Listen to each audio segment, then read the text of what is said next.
goodmorningnews.in जो आपको रखे सबसे आगे। भारत बंद का आह्वान किया गया था, एक भी किसान कहीं सड़कों पर दिखाई नहीं पड़ा। और मैं बिहार के किसानों को धन्यवाद देना चाहूँगा जिन्होंने राजद कांग्रेस को नकार दिया, न वो भारत बंद में शामिल हुए, न उनके धरना में शामिल हुए। और आज पूरा बिहार के जो किसान हैं वो पूरी तरह से नरेंद्र मोदी और भारतीय जनता पार्टी के साथ खड़े हैं। और देखिए, बिहार ने तो जो कृषि बाजार समिति कानून था उसको तो 2006 में ही ख़त्म कर दिया था। और नरेंद्र मोदी जी ने आज देश के किसानों को बिचौलियों से मुक्त कर दिया है। किसानों को आज़ादी दी है कि अपनी उपज को हिंदुस्तान के किसी कोने में कोई बेच सकता है। कृषि उपज पर किसी प्रकार का टैक्स नहीं लगेगा। ऑनलाइन भी वो व्यापार कर सकेंगे और कॉन्ट्रैक्ट फार्मिंग कर सकेंगे। बिहार के अंदर आईटीसी कंपनी जो आशीर्वाद आटा बनाती है, प्रति वर्ष 1.5 लाख मैट्रिक टन गेहूं की खरीद बिहार के किसानों से करती है। पिछले साल 40,000 मैट्रिक टन मक्का आईटीसी कंपनी ने खरीदा है और 10,000 मैट्रिक टन धान। तो यही तो कॉन्ट्रैक्ट फार्मिंग है। उसको एक कानूनी जामा पहनाने का काम नरेंद्र मोदी जी ने किया है। और पंजाब में नेस्ले से लेकर जो अंतर्राष्ट्रीय बड़ी बड़ी कंपनियां हैं वो तो वर्षों से कॉन्ट्रैक्ट फार्मिंग कर रही है।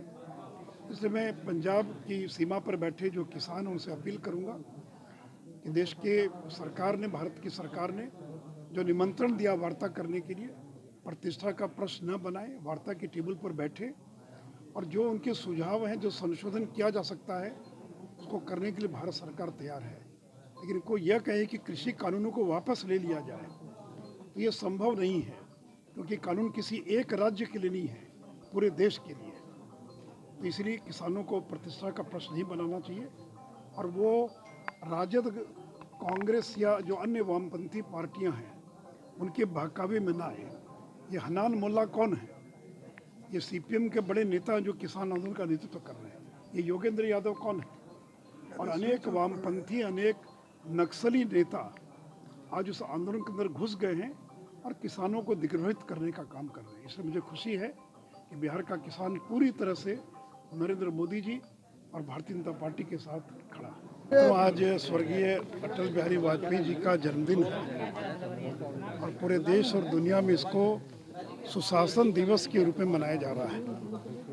और अटल जी ने अपने कार्यकाल में ये दिखा दिया कि विकास क्या होता है।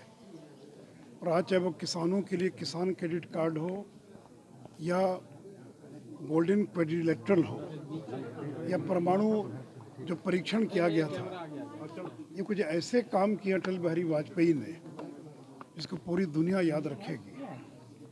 और पाकिस्तान से दोस्ती का हाथ बढ़ाने के लिए बस में बैठकर लाहौर तक गए थे और जब आवश्यकता पड़ी तो कारगिल के युद्ध में भी विजय हासिल करने का काम किया। तो अटल जी जैसे लोग बहुत विरले होते हैं, हम सभी लोगों के प्रेरणा स्रोत हैं।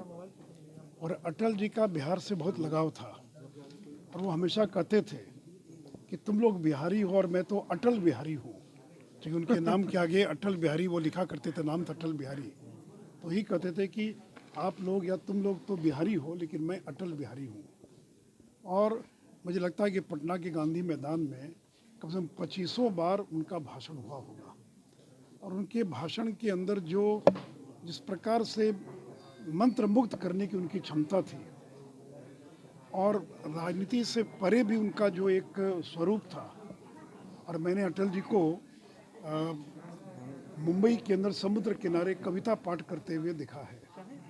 तो एक बड़े कवि थे, एक बड़े राजनेता और प्रधानमंत्री के नाते सुशासन के जो एक लंबी लकीर खींच कर चले गए, उस लकीर को पार करना असंभव है।